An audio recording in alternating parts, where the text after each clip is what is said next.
Diz então aqui o texto: e havia um homem, estou na edição de Almeida, revista e corrigida. Havia um homem na terra de Uz, cujo nome era Jó. E este era homem sincero, reto, temente a Deus e desviava-se do mal. Eu preciso que você aprenda o que está sendo demonstrado, o que está sendo falado, reportado, o que está sendo testificado, são as qualidades de Jó.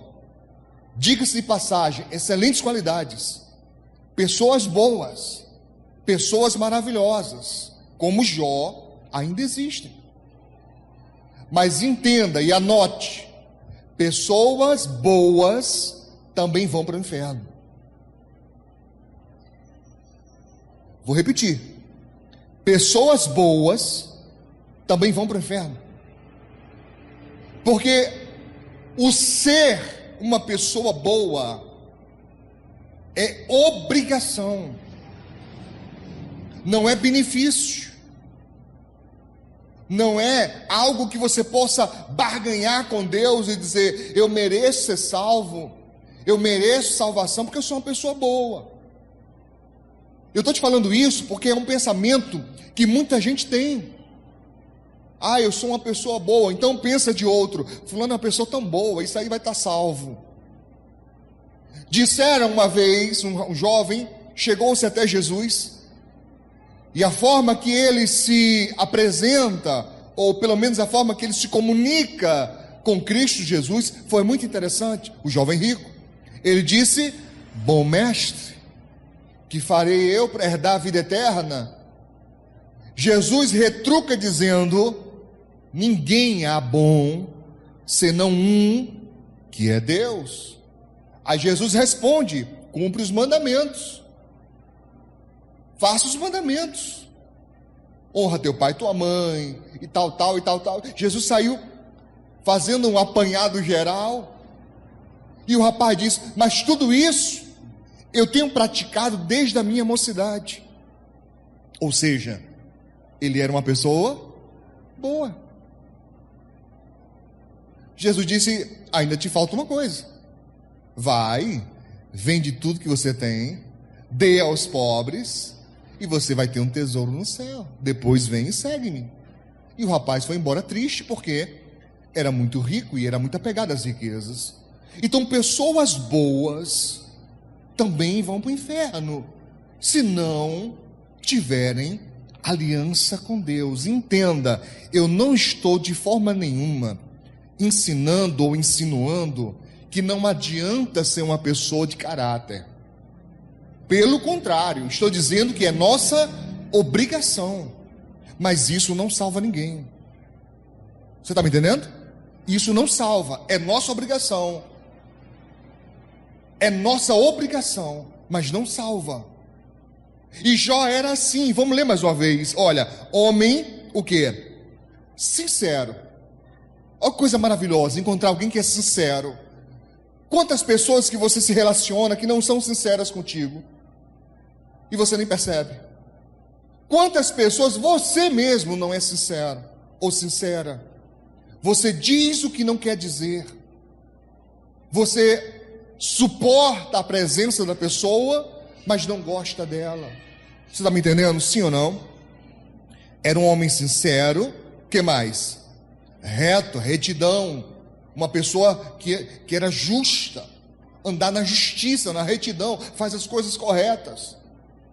Que mais? Temente a Deus, respeito profundo, e desviava-se do mal. Mas eu preciso que você entenda, mas é muito importante, se você puder até anote isso, por favor. É muito importante que você entenda que temente a Deus e ter fé em Deus não é a mesma coisa. Ser temente a Deus, atenção, ser temente a Deus é ter um respeito profundo. Ter fé em Deus é acreditar no que ainda você não consegue ver, como se já estivesse aqui agora. Você está me entendendo, sim ou não? Então você vai encontrar pessoas que têm dúvidas da sua própria crença, dúvidas da sua própria fé. A pessoa se pergunta e se questiona: por que acontece isso comigo? Poxa, tem tanta gente aí, sabe, pior do que eu. Vê essa medida de valores que as pessoas colocam. Ela olha para dentro de si e busca em si justiça. Ela busca em si algo bom que ela possa colocar em comparação e fala: tem gente pior. E alguns vão dizer: pastor, eu não entendo. Eu oro, eu clamo, eu busco. Por que é tão difícil para mim? Por que as coisas são tão pesadas para mim?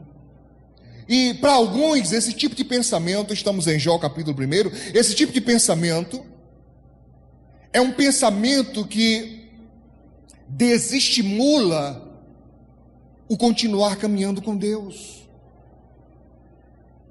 Por favor, deixe paradinho aí esse texto. Deixe ele marcado.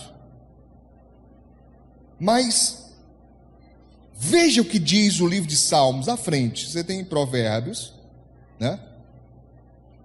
À frente, atrás, né? Atrás de Provérbios. Estamos em Jó, depois de Jó, Salmos. Fiz uma salada, né? Jó, Salmos. É porque eu abri em Provérbios, aí pensei, né? É atrás. Não? Mas você estava em Jó. Jó, Salmos. Capítulo 73. Esse é um capítulo importantíssimo para você. Se você ou se você conhece alguém que tem esse tipo de questionamento, de pensamento: por que acontece comigo? Por que o outro que desagrada a Deus não tem o problema e eu que agrado a Deus tenho esse problema? Esse capítulo é importantíssimo para a sua fé. Muito importante. Salmo 73, quem achou? Diz, aqui é o Salmo de Asaf, não é um Salmo de Davi, é um Salmo de Asaf. E Asaf diz, olha: verdadeiramente bom é Deus para com Israel, para com os limpos de coração. Na verdade, Asaf terminou pelo começo e começou pelo final. Ele está resumindo o que ele vai dizer ainda, que na verdade, ou verdadeiramente, né?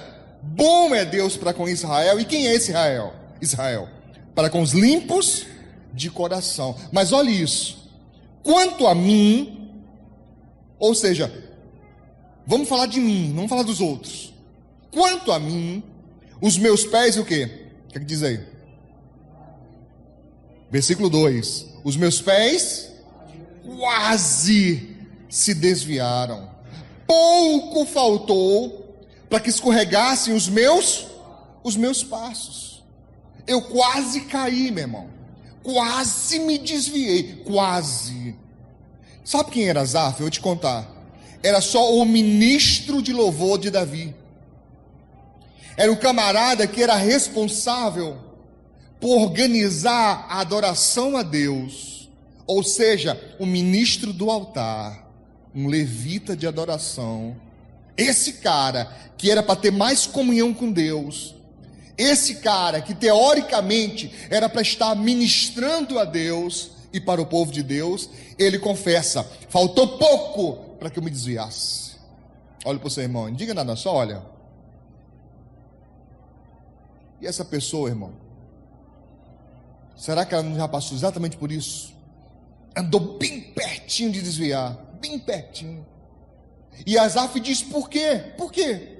Ele diz aqui, olha, versículo 3: pois eu tinha inveja de quem?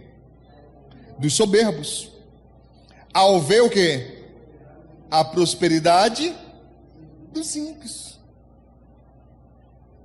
Ele faz uma confissão poderosa. Ele diz, olha, eu tinha inveja deles. Eu não entendia como é que pode. Os caras desagradam a Deus. Vamos falar aqui um português nosso, aqui, bem nosso. Os caras eram da bagaceira. E cresce. Os caras não têm aliança com Deus, os caras não agradam a Deus, os caras não sacrificam nada. E está lá, no seu Uber Black, na sua Hilux, na sua Pajero antigo, né? Na sua estrada. E tu, irmão? Eu estou na magrelinha ainda, pastor, na bicicletinha sofrida, meu Deus. Uma luta, Jesus. E crente de bicicleta é uma graça, irmão, porque crente gosta de filhos. Aí como é que bota a família na bicicleta? Eu já vi, irmão, passando. Eu já vi, irmão. O irmão, a esposa, o menorzinho no varão e o pequenininho na cadeirinha. Chega os pneuzinhos da bicicleta, vai lá embaixo. É o que eu chamo de bicicleta rebaixada. Os pneus lá embaixo, é de peso. Uma luta. Aí ele olha lá o outro que não serve a Deus, o cara passa, ainda passa zombando. Aí alguns irmãos têm uma tristeza, olha para o irmão aí, tem uma tristeza de vez em quando, como é que pode, andando a pé, dependendo do ônibus, uma luta, o ônibus demora, roda feito tudo, tá? Eu estou lembrando aqui do meu tempo que eu precisava pegar o 01, irmão. Metade da viagem dele toda. Eita Jesus. Lá de Esperança para Nova Natal. Dá uns 3 cochilos, não dá? Lá da cidade de Esperança para Nova Natal. Que viagem, meu irmão. Quase não chega. É ou não é? Dá vontade de você descer no meio do caminho e vir a pé, mas mais longe. Uma luta. Aí olha o outro crescendo e se pergunta, por que não eu? Então começam a surgir, pipocar as questões. Poxa, por que Deus não me ajuda? Por que Deus não me abençoa? Por que Deus não me protege? Por que Deus não me abre as portas? Você lembra, eu falei essa semana que uma pessoa me perguntou aqui, conversando comigo no ano novo, e falou assim, pastor, não sei, poxa, não vim mais, que eu não estava prosperando, insinuando que era alguma coisa na igreja, né? Eu falei, irmão, sei lá, você tem que olhar a sua vida aí, irmão, porque os outros estão prosperando, tá? Um monte de irmão conseguiu casa própria, outros conseguiram emprego, outros conseguiram se formar, outros conseguiram coisa boa aí de Deus, irmão. Os encalhados desencalhando, está um negócio forte, está uma coisa abençoada. Não sei não, olha a tua vida aí, meu filho. Porque a pessoa tem a mania de fazer isso. O que é o erro? O que é a culpa? E Asaf começou a olhar para isso. Ele tira os olhos do altar de onde ele servia a Deus e começa a olhar para a vida dos ímpios, irmãos, a vida dos que não servem a Deus, e pior, começou a ter inveja deles. Você está entendendo, sim ou não? Ao ver a prosperidade dos ímpios. Diz aqui a Bíblia, porque não há aperto na sua morte, mas firme está a sua força. E Asaf vai do versículo 4 em diante, só citando como é a vida dos ímpios. Mas ele fala assim, olha, versículo 16, olha o 16 aí, não vamos voltar para Jó, mas olha o 16. Quando pensava em compreender isto, fiquei sobremodo, o quê? Não entendi, o quê? Perturbado. Ele disse, quando eu tentei entender isso, eu fiquei perturbado. E assim é a vida de muita gente, irmãos. A pessoa começa a ficar perturbada, ou seja, começa a faltar a sua paz, começa a fugir o seu equilíbrio, começa a fugir o seu senso, a sua noção de vida. E aí invade tristeza, e aí invade desânimo, e aí dá vontade da pessoa largar tudo, fugir, soltar, sabe? Pastor, não dá mais, não quero mais. Por quê? Porque faltou equilíbrio, foi embora. A pessoa fixou-se na vida do outro e começou a ver que a vida do outro aparenta ser melhor do que a sua, e ele disse: eu fiquei perturbado. Mas ficou perturbado até quando? Olha o verso 17, por favor, olha esse versículo, ele é muito importante.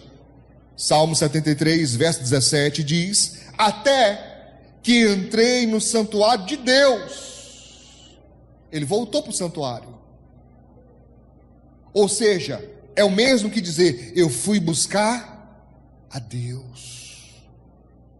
Estou desequilibrado, estou perturbado, estou angustiado, estou olhando a vida do outro, parece ser melhor do que a minha, eu vou me voltar para Deus. E quando ele se voltou para Deus, o que acontece? Entendi o fim deles. Você está entendendo? Sim ou não? Verso 22. Assim me embruteci, nada sabia. Era como um animal perante ti. Olha como é que ele se define antes de entrar no santuário. Eu me embruteci. Pergunta para o irmão aí perto de você: você tem se embrutecido?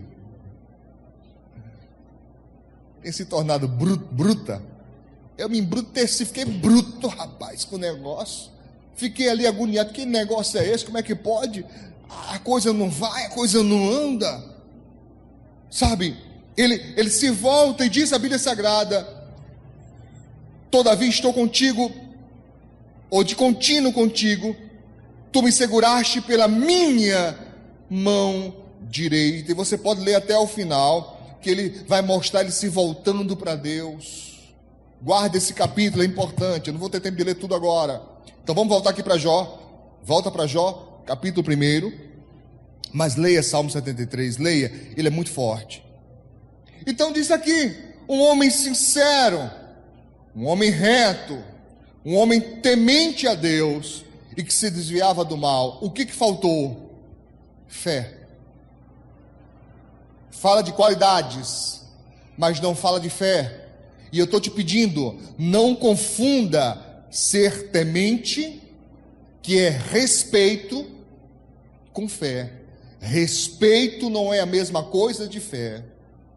Eu já disse aqui em tantas mensagens, irmãos, que eu acho tão lindo quando eu vejo aquele pessoal católico, principalmente aquele pessoal do interior, que passa em frente a uma igreja, seja ela qual for.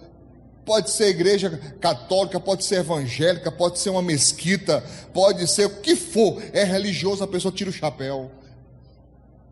Já vi muito isso, muito. Faz o sinal da cruz, muito. O que é aquilo? Respeito. É um temor, mas não é fé. É até religiosidade, mas não é fé. Você está me entendendo, sim ou não? Então o primeiro ponto que eu preciso que você entenda: temor a Deus é respeito a Deus. Fé é certeza do que Deus vai fazer, do que Deus vai enviar. As duas coisas são necessárias. As duas coisas até devem caminhar juntas, mas não são a mesma coisa. Então Jó tinha respeito, mas não tinha fé. Você está me entendendo, sim ou não? Sim ou não? Se preocupa não, que eu sei que no começo alguns que nunca ouviram isso se atribulam um pouquinho, mas tudo que eu estou falando você vai ver demonstrado ao longo do livro de Jó. Você vai ver muita coisa aqui, vai aprender muita coisa nessa caminhada. Essas 7 semanas vão ser de muito entendimento, eu creio nisso. Amém? Versículo 2: e nasceram-lhe 7 filhos e 3 filhas. 7 filhos e 3 filhas. Quantos filhos? 10 ao total, 7 homens, 3 mulheres, né?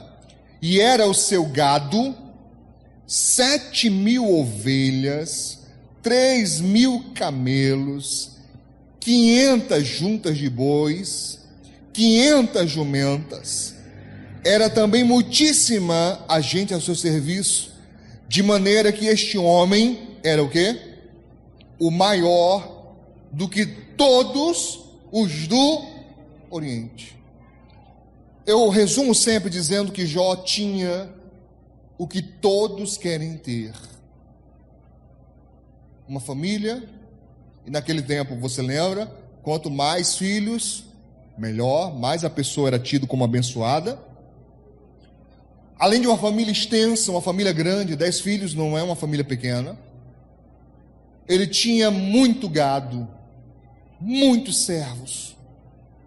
E o resumo disso é dizendo, ele era o maior do Oriente, o mais famoso, o mais rico, o mais poderoso. Você está entendendo? Verso 4. E iam seus filhos e faziam banquetes em casa de cada um no seu dia. Ou seja, cada filho tinha sua própria festa, segundo o seu dia. Dizem alguns estudiosos que era, semanalmente.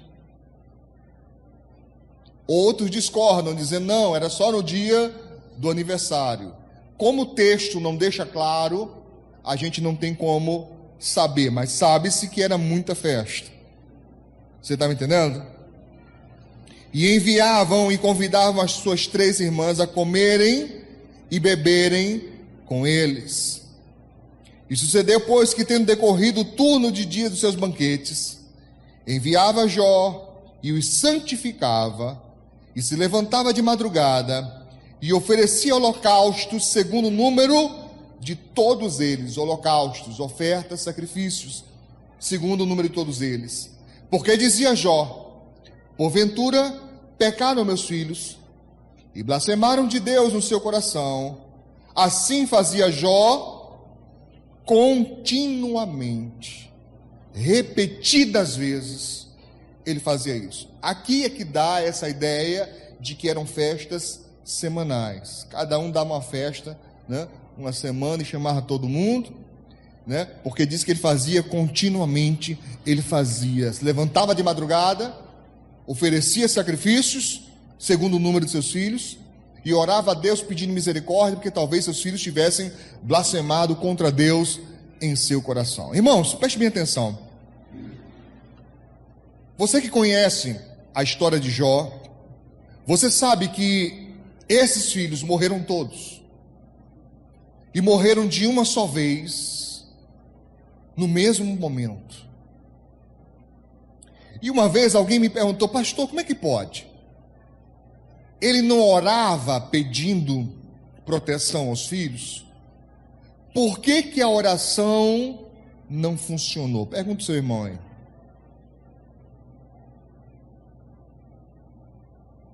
Ele orava, ele sacrificava. Teoricamente era para ter sido respondido. E por que não foi? Hein, gente? Se Jó não foi atendido, que base eu tenho para orar?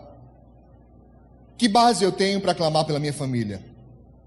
Se ele não foi atendido, possivelmente, eu também não o seria.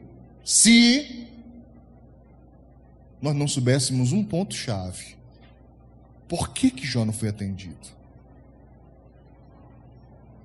Então vamos entender isso. Eu vou adiantar uma parte aqui hoje, que nas próximas semanas nós vamos voltar esmiuçando, tudo bem? É só para que você consiga hoje se estabelecer e compreender alguns pontos muito importantes. Vamos ao capítulo 2, verso 7. Capítulo 2, verso 7. Diz: Então saiu Satanás da presença do Senhor e feriu a Jó de uma chaga maligna, desde a planta do pé até o alto da cabeça. Quem feriu a Jó? Quem feriu a Jó? Quem feriu a Jó? Foi Satanás, não foi Deus. Então, primeiro ponto, eu preciso que compreendam que Deus não feriu a Jó hora nenhuma. Jó não recebeu um castigo, Jó não foi amaldiçoado, ele se amaldiçoou depois, mas ele não tinha sido amaldiçoado. O que na verdade tinha acontecido foi uma permissão de Deus, anote, uma permissão de Deus para que Jó perdesse tudo. Então a pergunta seguinte logo vem: e por que Deus permitiu? Jó não era fiel? Sim ou não? Sim ou não? Sim. Fiel, uma boa pessoa, um homem sincero, reto, um homem temente a Deus e um homem que se desviava do mal. Além disso, era um homem que oferecia ofertas, sacrifícios por seus filhos. Por que tudo deu errado na vida dele? Pergunta ao seu irmão: por que tudo dá errado na vida de alguns? Mesmo servindo a Deus. Que coisa. Estou servindo a Deus, ao invés de ter a felicidade que a palavra promete, eu estou tendo dores. Que coisa é essa? Falta de acordo, né? De nexo, está uma coisa desconforme. A palavra promete: se você for fiel, você vai ser feliz e abençoado. Eu estou sendo fiel e ao invés de feliz e abençoado, estou sendo esmagado, estou sendo destruído, estou tendo, decréscimo, perdas o tempo todo. Que coisa é essa? É para que você entenda, irmãos, que não é o fato da pessoa ser religiosa que as promessas serão cumpridas. O ser religioso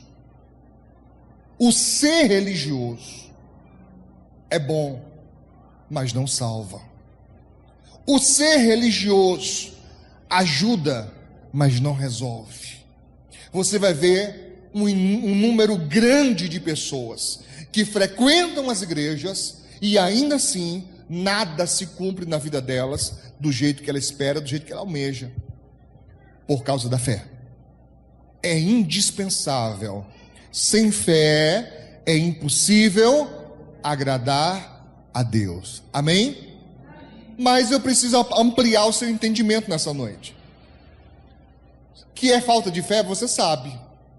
Mas como é que você chega a alguém que crê, alguém que confia em Deus, alguém que acredita, e você fala assim: é falta de fé? A pessoa: não, eu creio em Deus.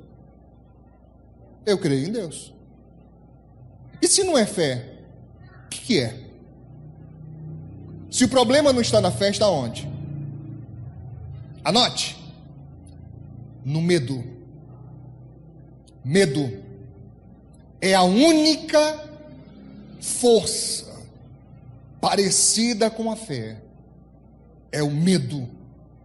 A fé, ela traz à existência o que não existe. Sabia disso? A fé, ela traz à existência o que não existe, mas sempre coisas boas. Uma outra coisa parecida com isso, que traz à existência também o que não existe: o medo. Só que o medo sempre traz males, problemas. O medo, eu não estou falando do medo de barata, não estou falando, se bem que medo de barata é perigoso quando a pessoa corre para o meio da rua, né? Medo de barata, medo de rã, medo de escorpião, de cobra, não é esse tipo de coisa. Isso é uma reação natural do corpo. Eu estou falando do medo espiritual. Você está entendendo, sim ou não? O espiritual, aquele onde eu deposito confiança. Irmãos, pode parecer estranho aos seus ouvidos, mas eu quero que você se abra ao entendimento. Existem pessoas que depositam confiança no medo. Ela tem certeza que vai dar errado. Aquela angústia. E aquilo vai crescendo. E a pessoa começa a imaginar: rapaz, olha, eita, vai dar errado. Vai dar errado. E vai, viu, irmão? Porque pense numa fé grande que vai dar errado, a pessoa tem. Ela tem certeza que a porta vai fechar. Ela já sente, antecipadamente, ela já começa a viver aquilo. Você está compreendendo, sim ou não? E talvez você nunca tenha percebido que isso é o contrário da fé. É o que nós chamamos, no meio cristão, de fé negativa. Enquanto a fé bíblica, ela nos anima, ela nos impulsiona, ela nos faz ver coisas boas que ainda não chegaram. O medo é o contrário, faz você ver e vivenciar coisas ruins. Entende sim ou não? E dependendo do tanto de confiança que você bota naquilo, aquilo vai acontecer. Aquilo vai acontecer. Já viu pessoas que morrem de medo do câncer? Ela fica, por favor, pelo amor de Deus, eu não estou dizendo que você não deva fazer autoexame, principalmente as mulheres. Sempre que possível. Na verdade, as mulheres deveriam, toda vez que vai tomar banho, deveria fazer autoexame. Sempre dar uma verificada, né, para garantir. Amém? Amém? Além da fé em Deus, a ação, né? Não é fé em ação? Não tem que ser assim, não é? Não é assim que Tiago disse? Fé em ação, não é assim, irmãos? Vocês pais estão dormindo, pelo amor de Deus? Oh, misericórdia. Escute. Então, mas tem gente que fica o tempo todo, irmão. Sabe? Ai, meu Deus. Ai, caroço. É uma glândula, meu filho. Ai, misericórdia. Ai, olha aqui. Ih, isso aqui não tinha não. Isso aqui não tinha não. Misericórdia. Não estou dizendo que você não deva fazer autoexame, não estou dizendo que você não deva fazer exame no médico, consulta, deve. Isso não tem nada a ver com a fé, não é falta de fé. Pelo contrário, eu conheço grandes líderes que morreram porque tinha esse pensamento torto de não ir no médico, não fazer exame. O homem já é ruim de fazer exame. E alguns crentes cascudos, não, eu creio em Deus. Eu creio em Deus. Creia, meu filho, mas não é errado fazer exame não, meu filho. Vai lá fazer o exame. Amém? Mas a pessoa tem medo, sabe? Misericórdia. É aquele temor. Ai, o cabelo está caindo. Misericórdia. Vai fazer o tratamento do cabelo. Senão tu fica careca. Ai, meu Deus, um caroço aqui. Vai ver o que é o caroço. Mas a pessoa não já determina. É o câncer. Vou morrer. E se tem histórico na família?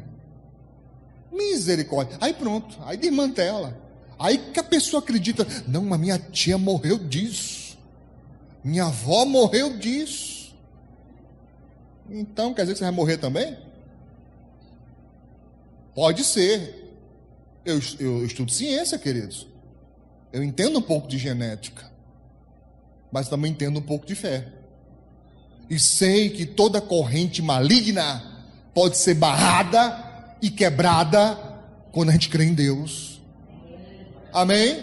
Morreu tudinho de câncer, pastor. Problema deles, meu filho. Comigo aqui o negócio é diferente. Vai ter uma briga, vai ter uma luta. Amém? Não é assim não. Em nome de Jesus. Você está me entendendo? Sim ou não? E eu quero que você entenda o seguinte. A grande questão é que o medo se torna uma fé negativa e finda dando legalidade a Satanás. Você está me entendendo? É uma porta que se abre para ele agir, porque você creu. Você creu. A palavra diz, tudo é possível aquele que crê. Tudo, essa palavra é poderosa. Tudo é possível, mas tudo pode incluir as coisas boas, como tudo pode incluir as coisas ruins. Foi dito que tudo é possível ao que crê. Se eu creio que vai dar errado. Ô irmão, quer ver eu ficar nervoso? Aquelas pessoas vai fazer concurso, vai fazer Enem, alguma coisa assim, chega para mim e fala assim, eu vou fazer, pastor, mas não vou passar não. Oh, meu Deus. Ou vontade de eu ter de dizer umas coisas, e quando é pessoa íntima eu digo, faça não, mano. Não vai passar não? Vou não, então não vai não, não vai nem lá, homem. Seja derrotado para a vida toda. Seja uma pessoa miserável, desgraçada a vida inteira. Não vai não. Fica aí mesmo. Deixa outro que crê ir lá e vencer. Coisa ruim. Você está entendendo? Você está entendendo, sim ou não? Porque tem gente, irmãos, que é uma coisa séria. Até para vencer dá trabalho. Até para vencer. Já não é fácil vencer. Imagina a pessoa com essa autocomiseração. Ai, não vai dar certo. Ai, não sei o quê. Então não faz coisa. Vai para lá com isso. Pastor, estou com um problema. É outra situação. Está com um problema? Estou. Problema emocional, problema psicológico, psicoemocional, problema social. Isso tem como tratar, isso tem como ajudar. Mas pense numa coisa que é difícil ajudar, é quando a pessoa tem fé negativa. Porque ela põe barreira, sabe? Você vai ajudando e ela vai dizendo, não sei se vai dar certo. Você tem paciência de ajudar a gente assim? Eu tenho dificuldade. Eu tenho. Pode observar, eu tenho. Eu sou daqueles que falam assim, vamos? Vai para onde? Para a benção, vamos? Vamos. Só preciso ouvir isso, vamos. Aí eu dou a mão, meu filho. Eu empurro. Eu faço alguma coisa para ajudar. Mas aquela pessoa que você fala assim, vamos, ela fala, para onde? Para a benção. É longe? Comigo não, jacaré. Sou de Mossoró, meu filho. A gente não teve paciência nem com lampião, sabe? Lá debaixo de bala. Sabe? Para com isso, meu filho. Para com esse negócio. Sabe? Aquela coisa difícil. Que difícil. Que difícil. Difícil foi descer do céu. Difícil foi largar a eternidade. Largar o trono. Vim para essa terra. Assumir o meu pecado. Morrer numa cruz. Isso foi difícil. E ele fez até o final. Eu só tenho que assumir agora a minha fé. Assumir minha confiança em Deus. Amém? Jó teve medo. E esse medo da liberdade, legalidade é Satanás atuar. Não faça isso. Lute contra isso. Vou te provar. Lembre-se, nas outras semanas eu vou voltando detalhando. Aqui é só para você começar a caminhar comigo e entender o propósito. Tudo bem? Tudo bem? Capítulo 3. Esse capítulo é revelador. Já começa dizendo, depois que perdeu tudo, depois que deu tudo errado, depois que as coisas se fecharam, os filhos morreram, o negócio quebrou, foi despedido, sabe, perdeu o emprego, mulher traiu. Eu estou generalizando, não aconteceu isso tudo com o Jó não, tá? Tudo deu errado, as coisas deram para trás. Depois de tudo isto, diz a Bíblia, Jó abriu a sua boca e o quê? E o quê? Amaldiçoou o seu dia, ou seu dia natalício, ou o dia que nasceu. Ele amaldiçoou a si próprio. Você sabia que palavra tem poder? Sabia disso, né? Sabia que palavra é semente, você planta ou você colhe. Como é que você amaldiçoa a si próprio? Tem gente fazendo isso até hoje. Todo dia tem gente amaldiçoando sua própria vida. Isso é uma miséria. Diz desse jeito, isso é uma desgraça. Está aí um dos motivos porque você não avança. Tem gente que amaldiçoa a casa que mora, chamando a sua própria casa de inferno. Olha para o seu irmão aí, para sua irmã, olha aí. Isso é um inferno. Pois é. Quem é que mora no inferno, hein, irmão? Olha como ele vai se sentir à vontade na tua casa. Ele vai dizer, é aqui mesmo, rapaz. Olha, a pessoa botou uma placa lá, isso é um inferno. Não diga nunca isso. Diga para o seu irmão, não diga nunca isso, nunca. Se já disse, hoje mesmo chegue na sua casa e repreenda esse mal. Fala, em nome de Jesus, eu quebro toda a maldição da minha casa. Ela pode ser pequena, ela pode ser quente, tá? Ela pode ser um forno. Mesmo assim eu te digo, te garanto, o inferno é mais quente, meu filho. Então não compare não. Não compare de jeito nenhum. Amém? Pastor, mas aqui tem vizinho do lado aqui, barulho e não sei o quê. Pede a Deus, Senhor, me ajuda. Me ajuda. Irmão, você lembra, eu morava aqui pertinho, não vou dizer aonde, mas eu tinha um vizinho que era ô tribulação. Ô tribulação. No dia da mudança, quem foi comigo na mudança lembra, né? No dia da mudança, irmão, o cara botou o carro de frente para minha casa, irmão. Eu aprendi uns 3 CD do grafite. Porque ele botava todo dia, final de semana, eu quero estudar a Bíblia, irmão. Chegasse para ir fazer assim, vamos, bum, bum, bum, bum, bum. E eu não sabia que tinha um outro da frente que disputava com ele, irmão. Então era um de um lado e um de frente, sabe? Misericórdia. Era uma perturbação. E eu dizia, Senhor, me ajuda, Senhor, me ajuda, Senhor, me ajuda. E nenhum dos dois saiu de lá. Quem saiu fui eu. Amém? E você sabe onde é que eu estou hoje, tá? Deus fez, me ajudou. Hoje eu tenho paz para estudar. Amém? Tem um silêncio, fecha o meu quarto, está lá, meu filho, silêncio reinando, eu posso estudar à vontade. Não tem ninguém tocando. Pessoal do grafite, não tenho nada contra vocês, não me processem, fica tranquilo aí, tá? Em nome de Jesus, você está entendendo, sim ou não? Sim ou não? Então, a pessoa se torna maldizente, irmãos. Amaldiçoa o próprio corpo, amaldiçoa o cabelo, tá? Já chamou o seu cabelo de desgraça? Pergunta à sua irmã aí. Cara, essa desgraça desse cabelo.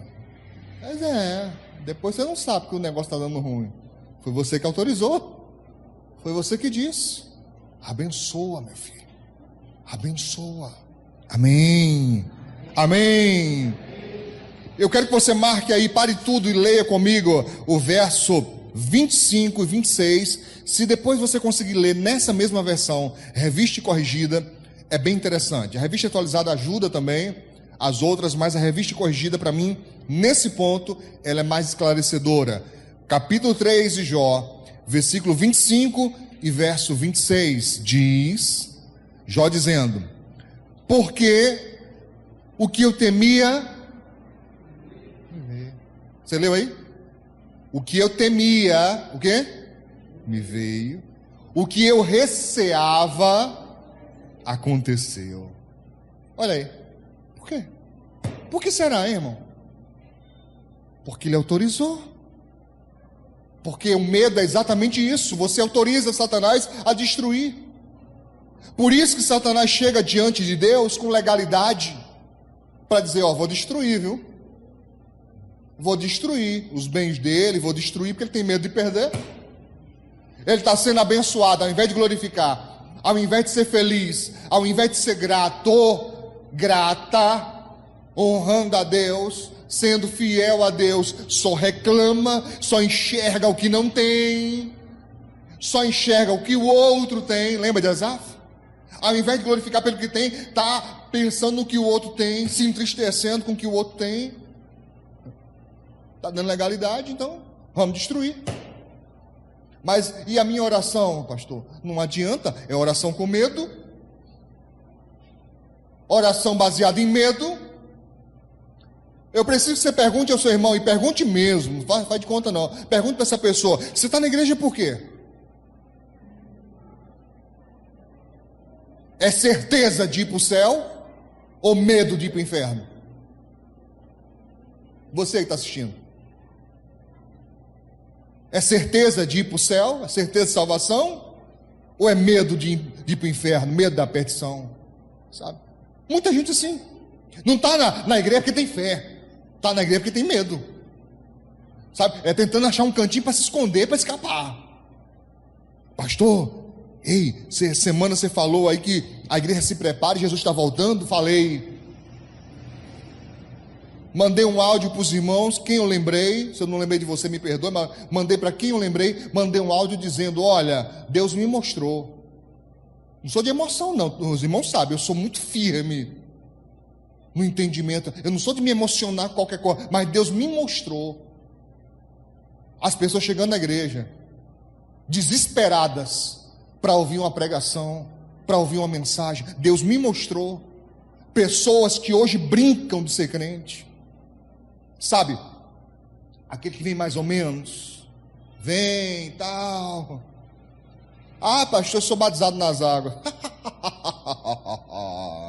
Se você pensa que seu batismo te salva, você entendeu errado, meu filho. Ele era uma confirmação para o mundo de que você tinha aceitado Jesus, mas se você não aceitou Jesus, se você não tem aliança, você apenas entrou um pecador enxuto e saiu um pecador molhado. Me batizei, estou salvo. Vânia, lembrei daquele pregador da África. Você entendeu tudo errado, meu filho. Entendeu tudo errado. Jesus está voltando e é sério. É sério. Quem assiste jornal, quem está ligado nas notícias está vendo Daqui para o ano que vem, a perseguição já começa. Já começa. Ler notícias da América Latina. Igrejas sendo fechadas, igrejas sendo demolidas. Pregadores sendo presos, pessoas proibidas de cultuar a Deus. Cultuando nas praças com risco de serem presas. Porque as igrejas fechadas. Você viu esse ensaio que fizeram aqui? Você viu esse ensaio que fizeram no Brasil? Voltou tudo. E a gente perguntava, e as igrejas? Não vai voltar as igrejas não? Não, não é serviço essencial. É nada.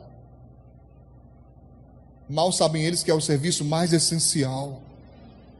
Entende o que eu estou dizendo, sim ou não? Sim ou não? Jesus está voltando, meu filho. E a pessoa não se alerta. Está preocupada, a cabeça cheia de preocupações. Você olha para a cabeça dessa pessoa aí, ó. Dá até para ver, ó. Os pensamentos borbulhando assim. Misericórdia.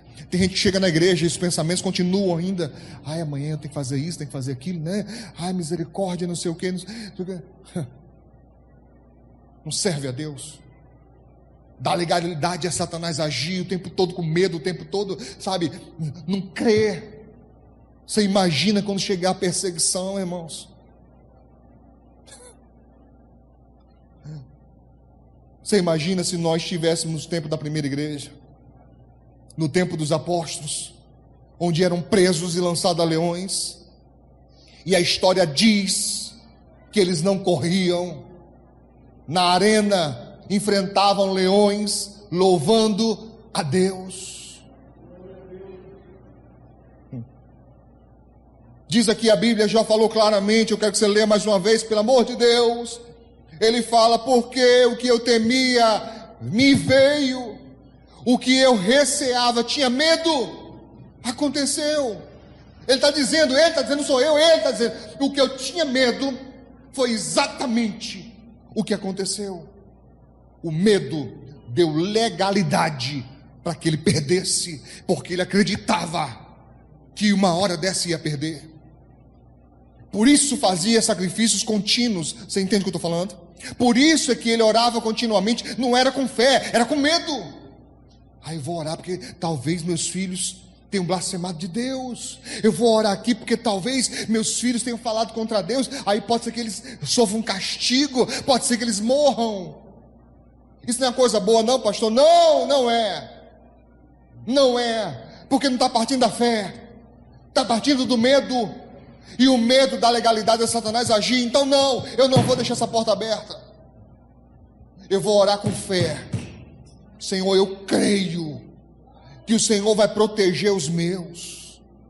Eu creio que só vão no dia de irem, no dia certo de ir. Satanás não vai tocar nos meus. Satanás não vai levar os meus. Não vai, acabou-se. Ah, pastor, mas eles estão desagradando a Deus. Estão, mas eu estou agradando. E eu sou intercessor. Eu sou barreira entre eles e o diabo. Eu estou na frente. Eita, pastor, quem é você? Nada e nem ninguém. Só que na minha frente tem outro.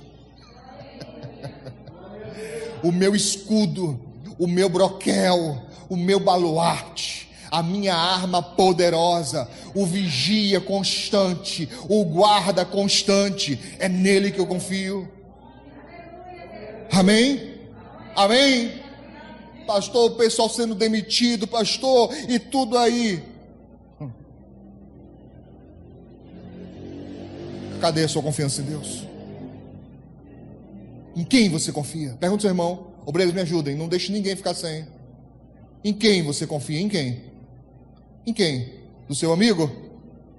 Em quem você confia? No seu companheiro? Na pessoa que estendeu a mão? Na pessoa que te ajudou? Em quem você confia? Porque eu quero te garantir, eles podem falhar. Eu não estou dizendo que querem, não estou dizendo que vão, mas podem falhar. Confie em Deus. Esse jamais falha. Esse jamais falha. Amém? Ele não precisa de muito não, viu, irmãos? Eu não vou dizer que ele não precisa de nada, ele precisa sim, precisa de sua fé. Para abençoar a sua vida, ele precisa da sua fé. Ele só precisa que você confie nele. Somente isso é o suficiente para haver uma mudança. Confiando em Deus, te lançam na fornalha e você passeia pelo fogo. Confiando em Deus, te lançam na cova com os leões e eles fazem jejum. Amém? Confiando em Deus, você pode estar cercado por montanhas, exército e mar. O mar se abre. Confiando em Deus, fogo cai. Confiando em Deus, o rio se abre. Confiando em Deus, desce pão do céu. Confiando em Deus, rocha da água. E se brincar, dá até leite. Amém? Confiando em Deus, então tire esse medo. Olhe para alguém que precisa ouvir isso hoje. Fala: para de ter medo de morrer. Para com isso. Para com isso. Ai, eu estou sentindo. Ai, pastor, eu estou sentindo. E daí? Você vive por sentidos? Se você vive por sentidos, você não entendeu fé.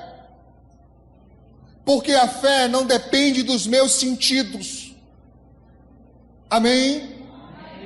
Por isso Jesus Cristo disse: aquele que crê em mim, ainda que esteja morto, viverá. Mesmo quando os sentidos acabam, a vida vem. Porque Deus não depende disso. Não depende disso. Ele chega na casa e diz para a filha de Jairo: menina, levanta. Talita cumi, menina, levanta. E ela levanta. Ah, pastor, mas ela tinha morrido há pouco tempo. Talvez tenha sido só um desmaio. E Lázaro? Já eram 4 dias. 4 dias. A família disse: Senhor, já cheira mal.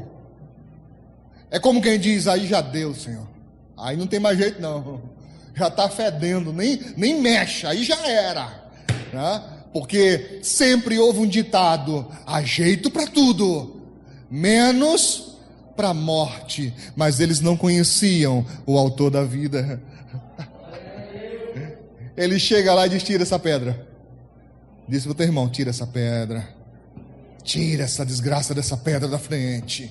Tira essa pedra que endurece o teu coração, endurece a tua fé. Tira essa pedra. Tiraram a pedra e ele diz: Lázaro, vem para fora. E diz a Bíblia que o morto ressuscitou. Ele continua sendo o mesmo Deus. Ele continua com o mesmo poder. Mas o que atrapalha muita gente é o medo. Pastor, mas eu estou vendo que as coisas não vão dar certo. Pois é, medo. Porque quando as coisas aparentam para mim que não dá certo, eu volto minha vista para cá. Eu sigo o conselho de Davi que diz: elevo meus olhos para o monte, de onde me virá o socorro. O meu socorro vem do Senhor. Tira os olhos disso. Tira os olhos disso. Amém? Verso 26, Jó capítulo 3, verso 26 diz: Jó dizendo: nunca estive descansado, nem sosseguei, nem repousei, mas veio sobre mim a perturbação. Nunca estive descansado. Nunca. Mesmo quando as coisas estavam bem, ele estava com medo. Mesmo quando havia abundância, ele estava com medo. Mesmo quando haviam filhos, ele tinha medo de perder. Mesmo quando havia, sabe, muito gado, muito recurso, mesmo quando ele era o maior, ele tinha medo de perder. Ele diz isso: nunca estive descansado, nem sosseguei, nem repousei. É assim a mente de muita gente, perturbada, o tempo todo preocupada, o tempo todo, sabe, não consegue sossegar, não consegue repousar, não consegue descansar, mesmo tendo a bênção. Por isso a sensação de que nunca está bem, porque quando está bem, a pessoa ainda está mal, ela não desfruta. Uma vez perguntaram a mim: pastor, por que você toma sorvete assim? Eu falei: aproveitando, meu filho. Que eu pego uma colherada, meu filho, eu saboreio, dei até água na boca. Eu saboreio o negócio. Entendeu? Entendeu? Diante desse perguntaram assim: perguntaram, pastor, por que você bebe água assim como estivesse mastigando? Eu digo: é saboreando, meu filho. É porque na verdade a minha água é congelada, então tem um gelinho dentro, então eu mastigo. A pessoa não percebeu isso. É saboreando, meu filho.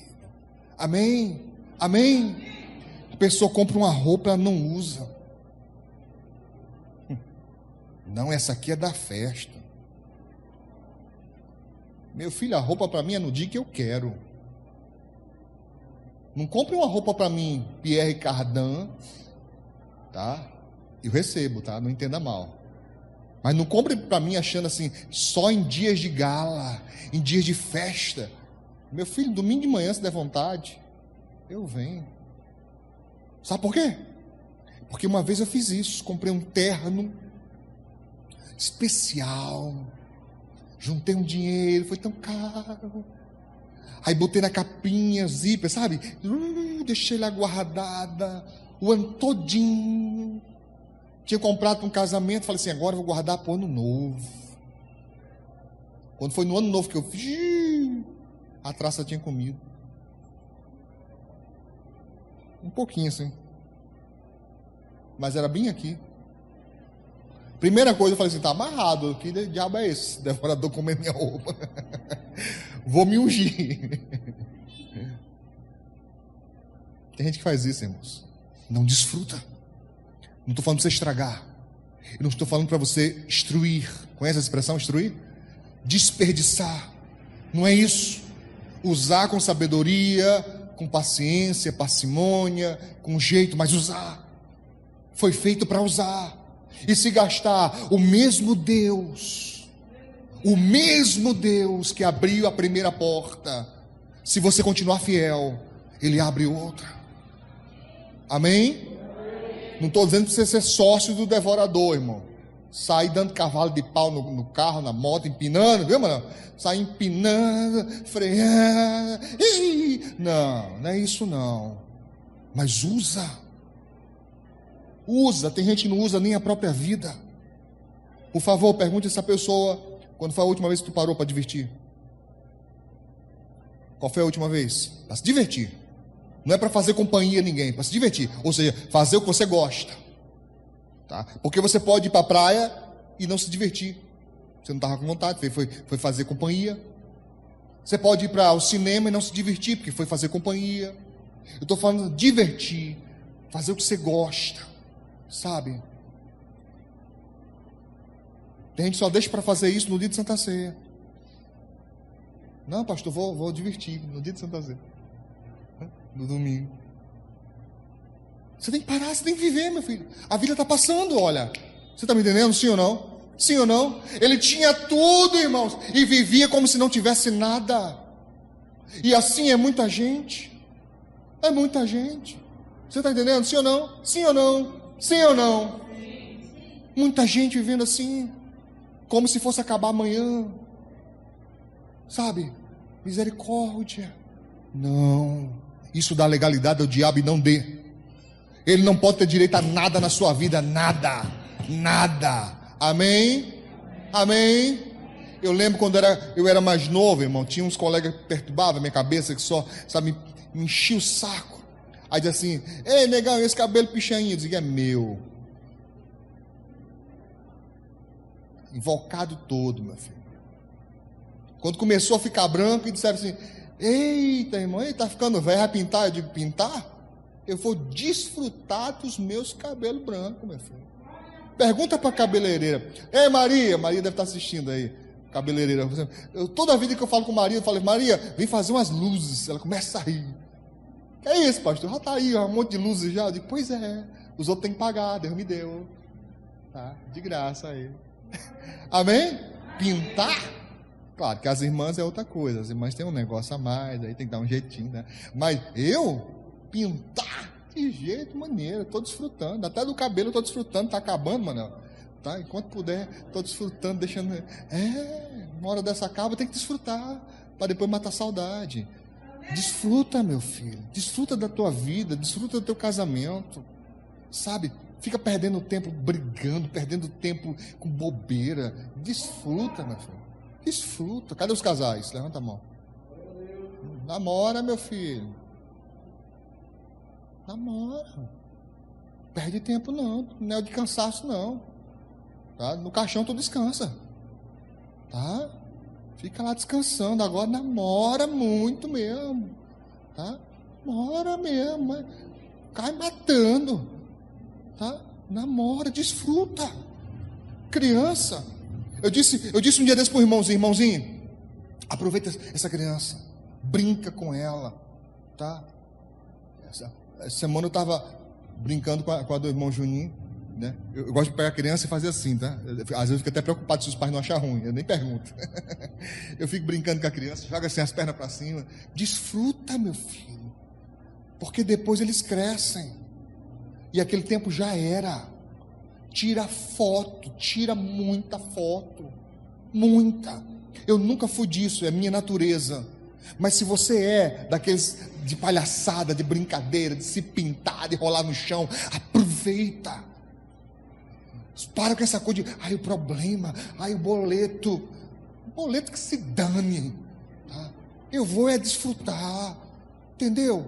Brinca, passeia, joga um negócio lá.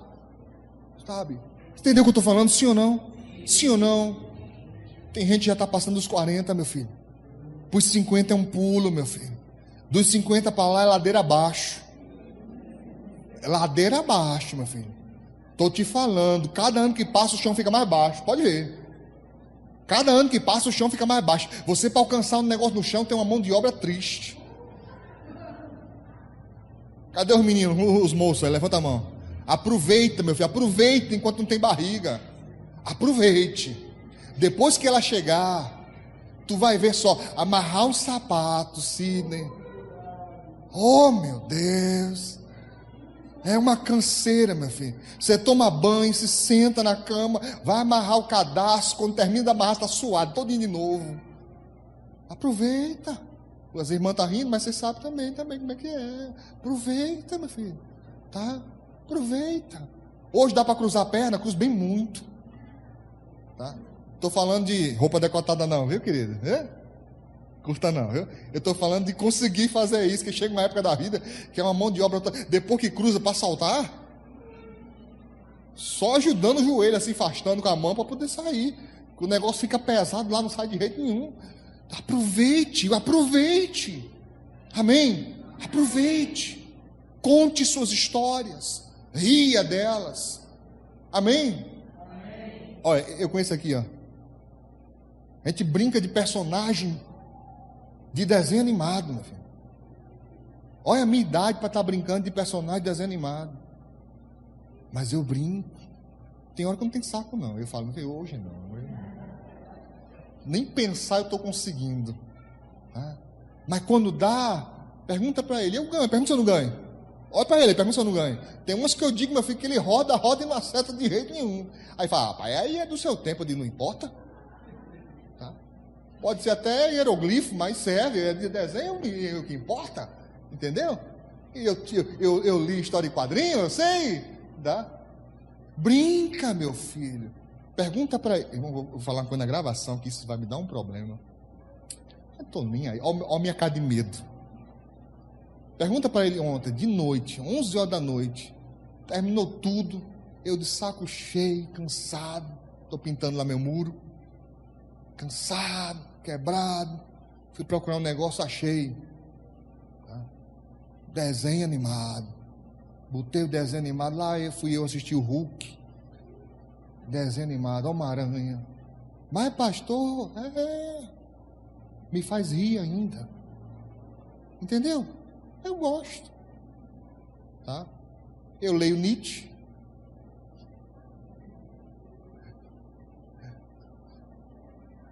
Eu leio Nietzsche. Assisto desenho animado. São dois extremos. E daí? E daí? Leio Lacan. Depois procura saber quem é. Eu leio Lacan. Tá? E assisto o desenho dos Vingadores. E daí? Me diverte. Eu posso separar um pouquinho do meu tempo. Eu passo horas, pergunto para o meu filho, eu passo horas e horas e horas trancado dentro do meu quarto estudando a palavra, preparando mensagens. Mas eu reservo um tempo para mim. O tempo deles, os irmãos sabem, quando manda mensagem para mim que eu demoro a responder, é para minha família. Tá?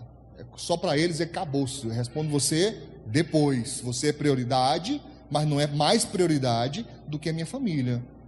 Amo você, mas não amo você mais do que a minha família. Tá? Por quê? Porque você é a noiva de Cristo. E eu não posso amar mais a noiva dos outros do que a minha. Você está entendendo, sim ou não? Você é a noiva de Cristo, meu filho. Tá? Eu tenho a minha própria, então eu também tenho que dar. Você está me entendendo, sim ou não? Então, por que a vida de muita gente é ruim, pastor? Porque a pessoa entendeu errado os princípios.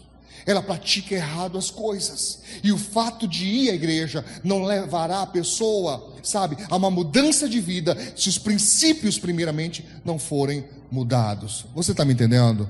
Sim ou não? Então, nós vamos parar por aqui hoje. Recomendo a você, se esforce para vir às próximas quintas-feiras. Você vai aprender muita coisa no livro de Jó, que vai ser benéfico para a sua própria vida. A primeira coisa que você vai fazer, combater o medo. Você descobriu que o medo é o contrário da fé. Você descobriu que o medo traz à existência o que não existe, mas de ruim. Você descobriu que o medo dá legalidade a Satanás. Por quê? Porque você creu, você acreditou, você colocou sua confiança nisso. Então isso dá legalidade. E você vai cancelar tudo isso a partir de hoje, em nome de Jesus. Amém? Nós vamos, irmãos, fazer 7 semanas de oração. E por essa razão, eu vou pedir para que você se esforce para trazer na próxima semana o nome deles escrito em uma folha de papel. Isso não vai ficar na igreja, isso você não vai entregar para mim nem para os obreiros, você só vai colocar na sua Bíblia para você nomear, para você citar. Pastor, qual é a importância de nome? Tem importância isso? Isso não é uma crendice, não? Leia Apocalipse. Leia Apocalipse que você vai ver que Jesus dá importância a nome. Tanto que vai dar uma pedrinha com um novo nome escrito. E só a pessoa que recebe aqui é que sabe qual é. Segredo entre eu e Deus. Amém? Uma forma que ele vai me chamar que só eu sei. Olha aí. Negócio nosso, só nosso. É importante nomear sim, porque isso dá legalidade. Isso tem um poder. Amém? Quando você fala em nome de Jesus, você está dizendo exatamente isso, na legalidade do poder desse nome. Então traga o nome deles escrito. Não esqueça não. Não esqueça. Escreva ainda hoje. E você vai trazer, você vai orar, mas não com medo. Você vai orar comigo com fé. Você vai orar comigo acreditando de que Deus vai mudar a vida deles. Ou no mínimo, eles terão proteção para terem conhecimento e escolherem se vão ou não seguir a Cristo. Tudo bem? Tudo bem? Amém. Hoje a oração é só inicial, mas nós vamos dar sequência na próxima semana. Aplauda o Senhor Jesus. Glória a Deus. Amém. Muito bem, então, você que assistiu a essa mensagem, eu peço a você que ajude, abençoe nosso ministério, espalhando essa mensagem para quantos você puder.